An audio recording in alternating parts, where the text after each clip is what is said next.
Assalamualaikum warahmatullahi wabarakatuh. Alhamdulillahirabbil alamin wassalatu wassalamu ala asyrafil anbiya'i wal mursalin wa ala alihi wa sahbihi ajmain. Subhanaka la ilma lana illa ma 'allamtana innaka antal alimul hakim. Rabbi shrah li sadri wa yassir li amri wahlul 'uqdatam min lisani yafqahu qawli. Rabbi yassir wa la tu'assir ya karim. Ya, alhamdulillah, hari ini kita bertemu lagi untuk siri yang ke-6 kot. Ke-6 untuk ulasan buku yang saya baca. Pada kali ini saya akan bawa satu buku iaitu Laksamana Zheng He, Teladan Merentasi Zaman yang dikarang oleh Chong Kok Hong, Muhammad Suhail Ahmad dan Abdul Hakim Shahabuddin. Yang mana buku ni diterbitkan oleh Kelab Generasi Pemuda Tamadun Dunia ataupun ringkasannya GPTD. Jadi buku ni diterbitkan oleh satu NGO lah, yang membahaskan tentang Laksamana Zheng He, ataupun nama glamour Zheng He ni yang biasa kita dengar adalah Laksamana Cheng Ho. Benda ni selalu disebut di dalam buku-buku sejarah, buku teks dan sebagainya. Jadi pada hari ini saya Abisarwan bin Rus akan kita melihat buku ini secara ringkas. Di mana Laksamana Zheng He atau lebih dikenali sebagai Laksamana Cheng Ho adalah sosok ikon umat yang perlu dikenali oleh seluruh manusia. Jasanya begitu besar, waris Nabi ini terakam kemas dalam sejarah dunia untuk mempertautkan hubungan persahabatan dengan negara-negara di Lautan Barat.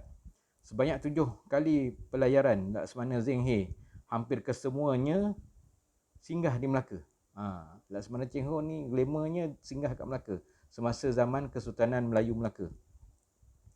Berkat kunjungan Ying King sebelum itu dibalas oleh Sultan Parameswara daripada Melaka menghadap Maharaja Cina, iaitu semasa dinasti Ming. Dinasti Ming.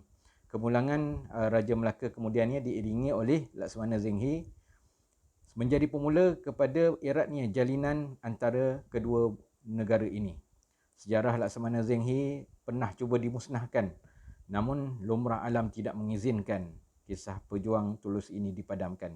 Keturunannya yang mulia akhirnya dikenali semula oleh orang di tanah kelahirannya sendiri, iaitu di Kunming, wilayah Yunan, China, seterusnya ke seluruh dunia.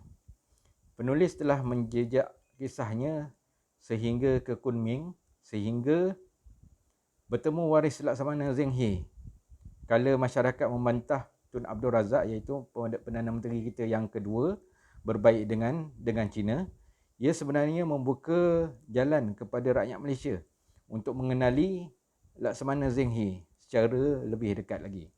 Ziarah Datuk Seri Anwar Ibrahim ke makam Zheng He juga mendapat liputan media antarabangsa yang terkejut dengan keislaman Laksamana Zheng He. Laksamana Zheng He ni beragama Islam.